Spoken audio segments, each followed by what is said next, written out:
What's up, you guys? Welcome back to the show. Today we're in Morro Bay. We're down from the Central Coast to this beautiful beach. At the end of this beach, there's a huge rock. I'll show you tomorrow in the morning. We'll get to that. We're hoping for a little bit of mist tomorrow, a little bit of ocean movement, a little bit of sort of striations in the sand. Should be a good morning. The location is gorgeous. I'm excited to show you. We'll do that in the morning. So welcome to the show.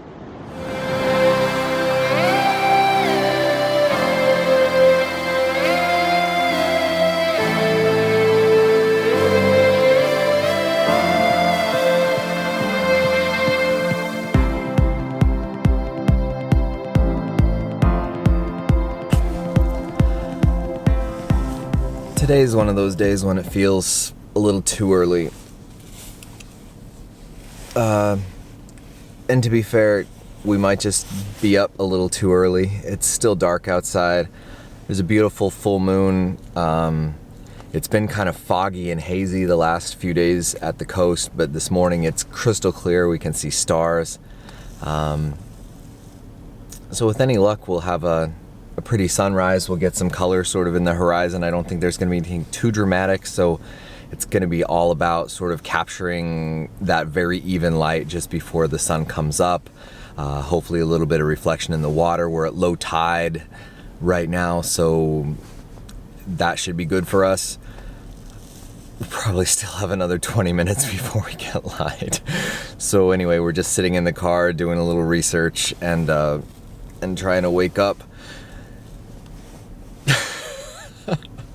So the morning is so clear that it's just sort of getting, you can see a little yellow.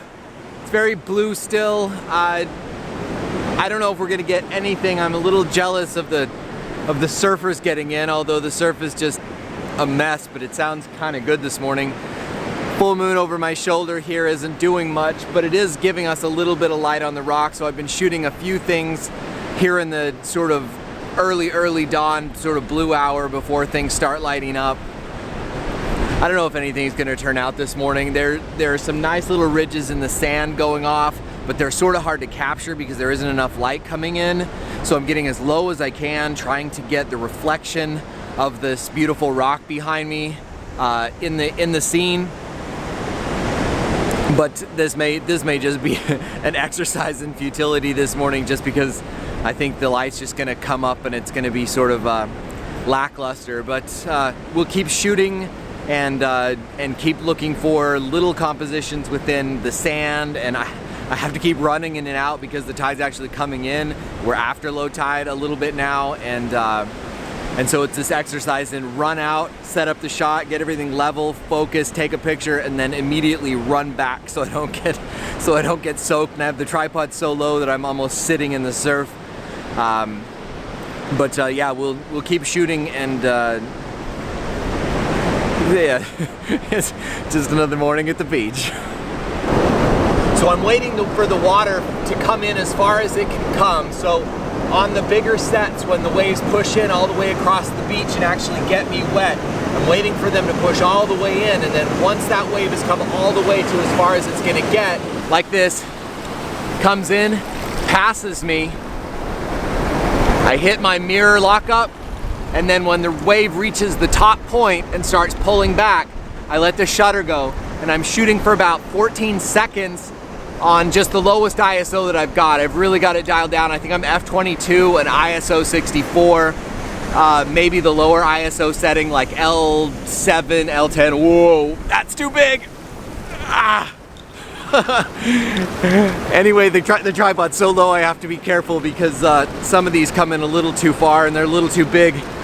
They're covering the entire beach now. Anyway, so I have to grab my camera and run.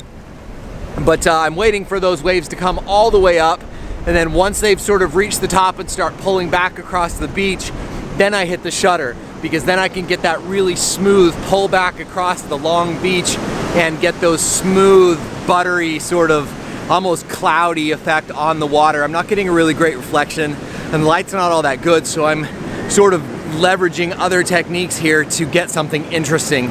And that's sometimes what you have to do. So I'm gonna hand this camera back to Kati here and get back in the water for another for another couple of shots.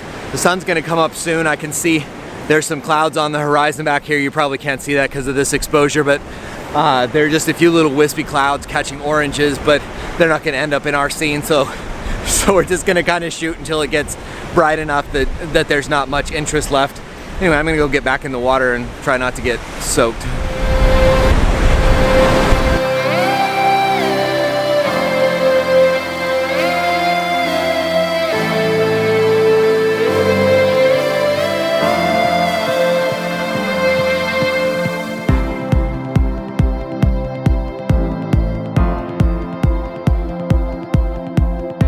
So now that the light's starting to come up and things are getting a little brighter, I've actually pulled my ISO up a little bit and my shutter speed up a lot, so I'm shooting a quicker exposure, and I'm trying to capture just that instant as the little line of water comes up the beach. So I've got a little reflection, I've got a little bit of the ripples in the water and on the beach, and then I'm trying to capture a really quick exposure so that everything's frozen, so no more sort of that misty stuff. Now I'm trying to capture just a very quick instance to get a little bit more detail and really just to try something a little bit different now that we have the light to afford us that opportunity.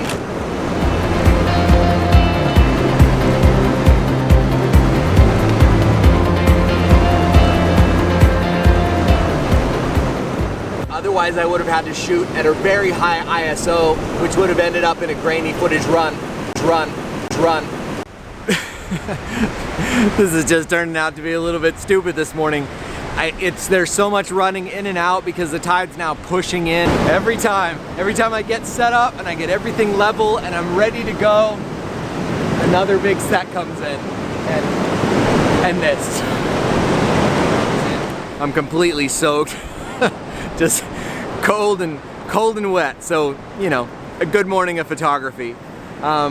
But the scene, I mean, you can see is just beautiful. There's this soft morning light. It's just pinks and blues, that really pastel morning color. It's a beautiful morning to be out. I'm not sure it's a beautiful morning to be a photographer, or at least not to be shooting this, but we've got this beautiful full moon. You probably can't see that behind me. The moon's full and it's beautiful, and we're outside. It's how it is, you know. Sometimes you come out and you get a great shot, but most of the time you come out and you get skunked and you get pushed around by the weather or the water, or you come out and it's just hazy and there's nothing to see. At least this morning we have a beautiful view, and who knows, maybe one of these will turn out. I guess you'll see if there's a picture at the end of this episode. It worked. If not, exercise in futility, and hey, we're up.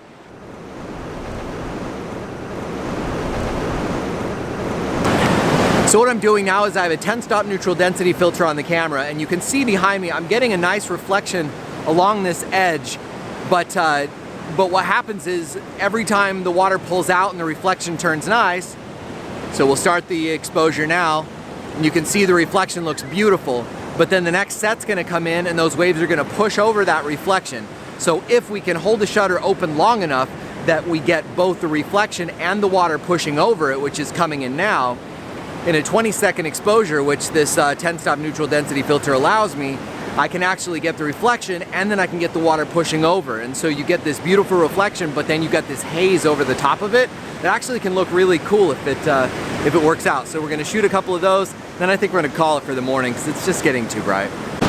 So the major problem with shooting a 20-second exposure when you're standing in the water is that the sand's moving around, the water's moving around, and you risk the camera moving just that little bit and giving you a not crisp shot. So sometimes I'm holding the tripod down, hoping I'm not wiggling. Sometimes I'm just hoping for the best. Sometimes the long exposure, the camera stays still long enough that you'll still get some amount of sharpness, even though there's a little bit of that pixel shift from camera movement.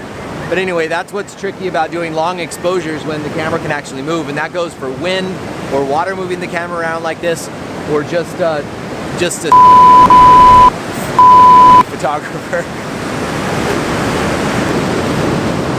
I'm done. I'm wet. I've had enough.